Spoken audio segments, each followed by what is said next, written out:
সাবেক ভূমিমন্ত্রী সাইফুজ্জামান চৌধুরী জাবেদের গুলশানের প্রায় ৭,৫০০ বর্গফুটের দুটি ফ্ল্যাট নিজেদের জিম্মায় নিয়েছে দুর্নীতি দমন কমিশন।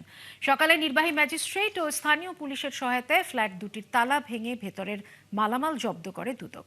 কমিশন বলছে, ফ্ল্যাটে মার্সিডিজ বেঞ্চ ৮টি বিলাসবহুল গাড়ির চাবিসহ দুর্নীতির নানা আলামত মিললেও অনেক মালামাল আগেই সরিয়ে ফেলা হয়েছে। বিস্তারিত আশিক মাহমুদের প্রতিবেদনে। গত ডিসেম্বরে গুলশান ২ নম্বরের ৬৬ নম্বর রোডের এই আলিশান বাড়িটির সন্ধান পায় দুদক, যেখানে সাবেক ভূমিমন্ত্রী সাইফুজ্জামান চৌধুরীর প্রায় ১৮ কোটি টাকা মূল্যের দুটি ফ্ল্যাট রয়েছে। আদালত থেকে ফ্ল্যাট দুটির ক্রোকের আদেশের পর এর তত্ত্বাবধানের দায়িত্ব দেয়া হয় দুদককেই।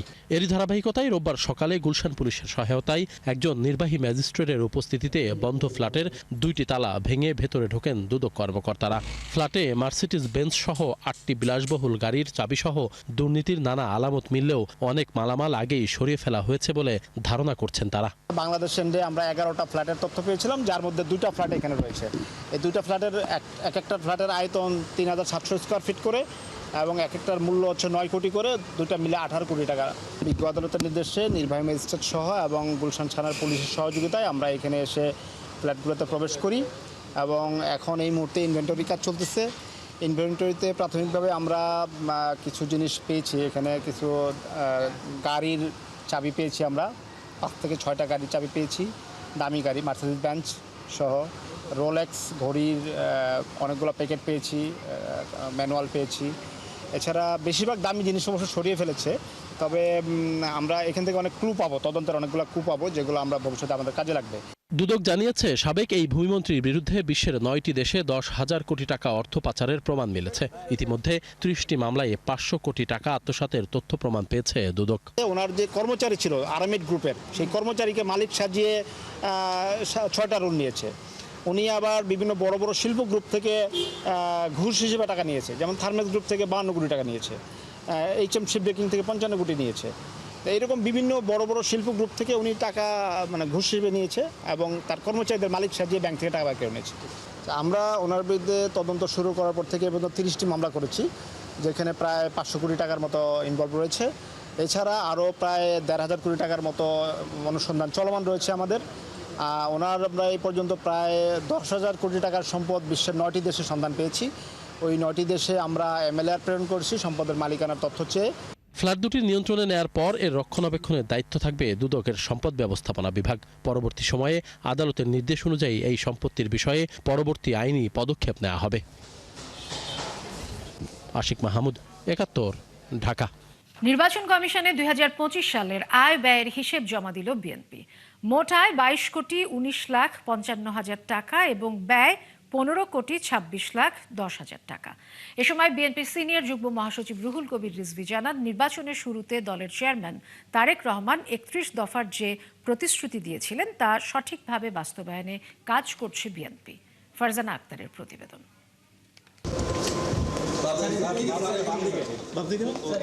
দলের বার্ষিক আয় ব্যয়ের হিসেব জমা দিতে রোববার নির্বাচন কমিশন ভবনে আসেন বিএনপির একটি প্রতিনিধি দল। ইসির সিনিয়র সচিবের কাছে ২০২৫ সালের আর্থিক হিসেব জমা দেন তারা। ২০২৫ সালে বিএনপির আয় হয়েছে ২২,১৫,১৮২ টাকা, যেখানে ব্যয় ১৫,২৬,১০,১৫৭ টাকা। বর্তমানে দলটির তহবিলে উদ্ধৃত ৬,৯৩,৫৪,৩২৫ টাকা।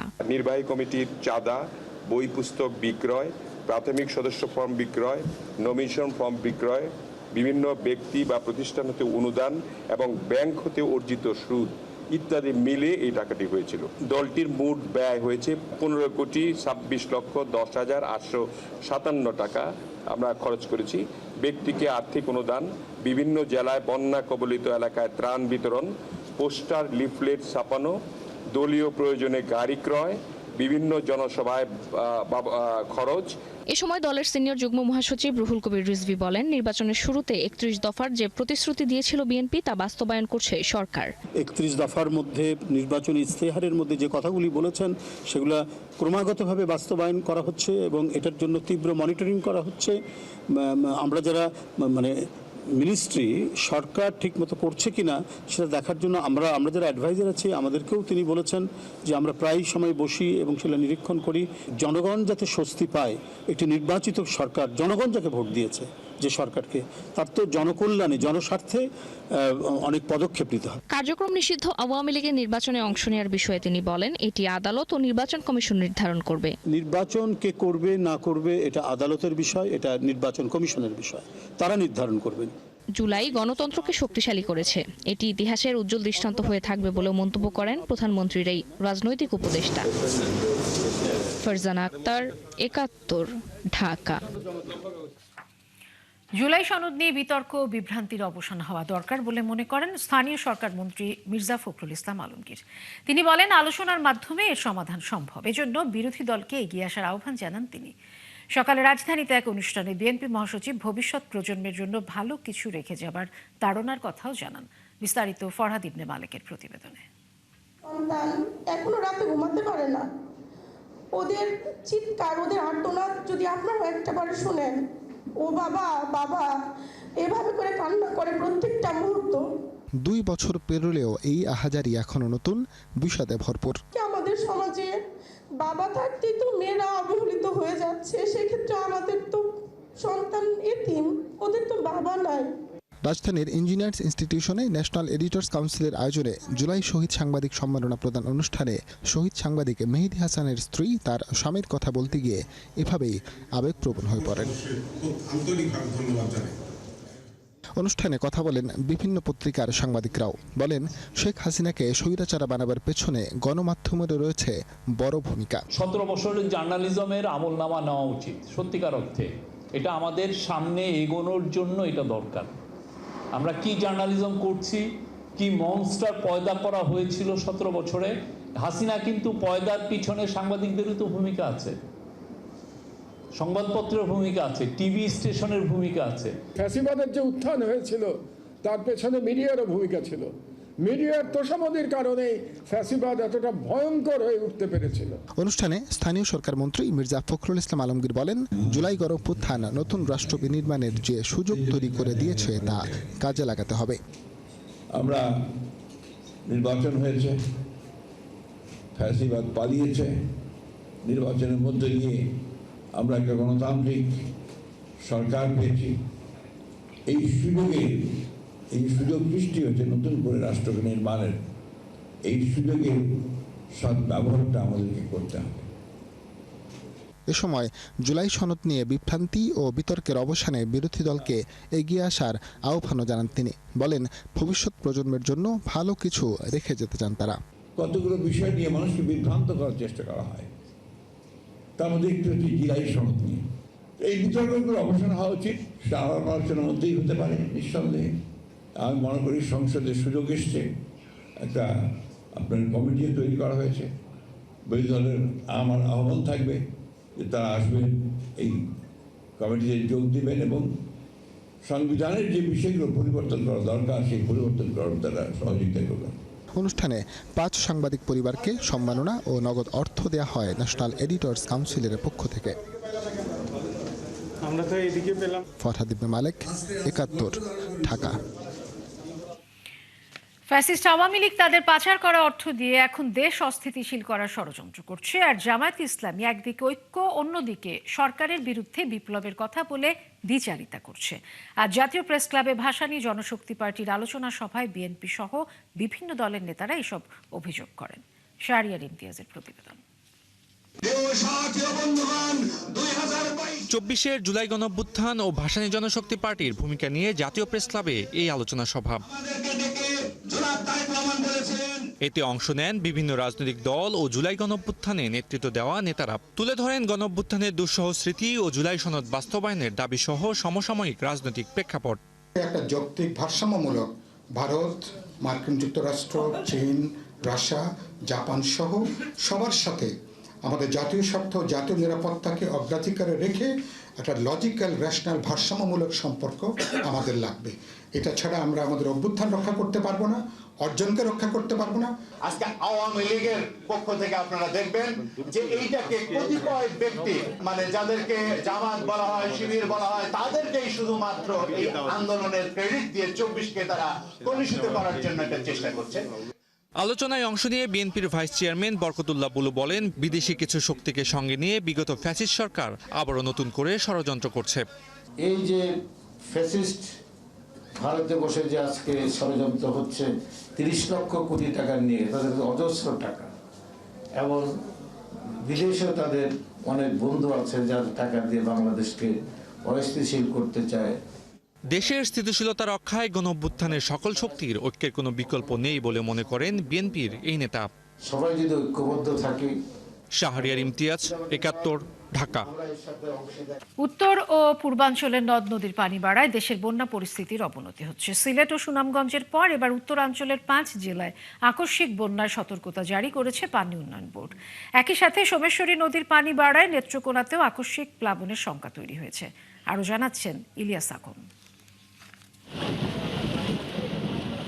উজানের পাহাড়ি ঢল আর বৃষ্টিতে আবারও বাড়ছে বেশ কয়েকটি নদ নদীর পানি।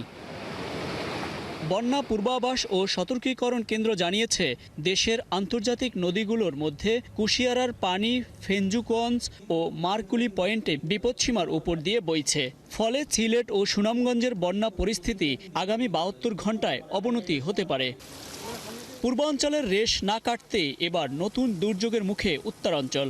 পানি উন্নয়ন বোর্ড তাদের সর্বশেষ বুলেটিনে জানিয়েছে, আগামী 24 থেকে 48 ঘন্টার মধ্যে রংপুর বিভাগে তিস্তা, ধরলা ও দুধকুমার নদী সংলগ্ন নিম্নাঞ্চলের আকস্মিক প্লাবন দেখা দিতে পারে। এতে ঝুঁকিতে রয়েছে লালমনিরহাট, নীলফামারী, রংপুর, গাইবান্ধা ও কুড়িগ্রাম। 3 দিন বা তার পরবর্তী সময়ে হ্রাস পেতে পারে। একই সাথে দেশের উত্তর পূর্বাঞ্চলীয় সিলেট এবং সুনামগঞ্জ জেলার সুরমা কুশিয়ারা নদী অববাহিকাভুক্ত কিছু স্থানে পানি বিপদসীমা অতিক্রম করতে পারে। এর ফলে কিছু স্থানে স্বল্পমেয়াদী বন্যা পরিস্থিতি সৃষ্টি অথবা কিছুটা সৃজনশীল থাকতে পারে। একই সাথে নেত্রকোনা জেলার সোমেশ্বরী নদীর পানি আগামী 24 ঘন্টায় বিপদসীমা অতিক্রম করতে পারে। এর ফলে কিছু স্থানে স্বল্পমেয়াদী বন্যা পরিস্থিতি সৃষ্টির ঝুঁকি রয়েছে। উত্তর ও পূর্বাঞ্চলের পাশাপাশি নেত্রকোনা জেলাতেও নতুন করে বন্যার সংখ্যা তৈরি হয়েছে। আগামী 24 থেকে 72 ঘন্টায় জেলার সোমেশ্বরী নদীর কয়েকটি পয়েন্টে পানি বেড়ে বিপদসীমার উপর দিয়ে প্রবাহিত হতে পারে। আবহাওয়া সাম্প্রতিক পূর্বাভাস অনুযায়ী আগামী 2 দিন দেশের উত্তরাঞ্চলীয় এবং উত্তর পূর্বাঞ্চলীয় রংপুর, ময়মনসিংহ, সিলেট বিভাগ এবং সংলগ্ন উজানে ভারী থেকে অতি ভারী বর্ষণের সম্ভাবনা রয়েছে, যার ফলে মূলত দেশের উত্তরাঞ্চলীয় তিস্তা, ধরলা, দুধকুমার নদী অববাহিকাভুক্ত লালমনিরহাট, নীলফামারী, রংপুর, কুড়িগ্রাম এবং গাইবান্ধা জেলার কিছু নিম্নাঞ্চলে আকস্মিক অথবা স্বল্পমেয়াদী বন্যা পরিস্থিতি সৃষ্টির ঝুঁকি রয়েছে। এদিকে দীর্ঘমেয়াদীর বন্যার পূর্বাভাস দিয়ে সতর্কীকরণ কেন্দ্র জানিয়েছে, আগামী 20 থেকে 24 জুলাইয়ের মধ্যে ব্রহ্মপুত্র ও যমুনার পানি কুড়িগ্রাম, গাইবান্ধা, জামালপুর, বগুড়া, সিরাজগঞ্জ ও টাঙ্গাইল জেলার কিছু স্থানে সতর্ক সীমায় পৌঁছাতে পারে। এর ফলে এসব জেলার নদী সংলগ্ন নতুন নতুন নিম্নাঞ্চল ডুবে যাওয়ার আশঙ্কা রয়েছে। ইলিয়াস আকন, ৭১, ঢাকা। বাংলা সাহিত্যের নন্দিত কথাশিল্পী হুমায়ুন আহমেদের 14তম মৃত্যুবার্ষিকী আজ। দিনটি স্মরণে ভোর থেকেই গাজীপুরের নুহাশপল্লীতে ভিড় করেন তার পরিবার ও গণ্যমান্য ব্যক্তিসহ ভক্তরা। এ সময় প্রিয় লেখককে স্মরণ করেন ফুলেল শ্রদ্ধা, দোয়া আর স্মৃতিচারণে। নুহাশপল্লী থেকে আরও জানাচ্ছেন জান্নাতুল দোলনা।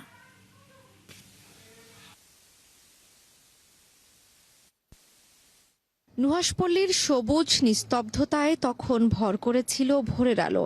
সে আলোতে বুকে ভালোবাসা আর চোখে স্মৃতির আবেগ নিয়ে হাজির হয়েছিল ভক্তেরা।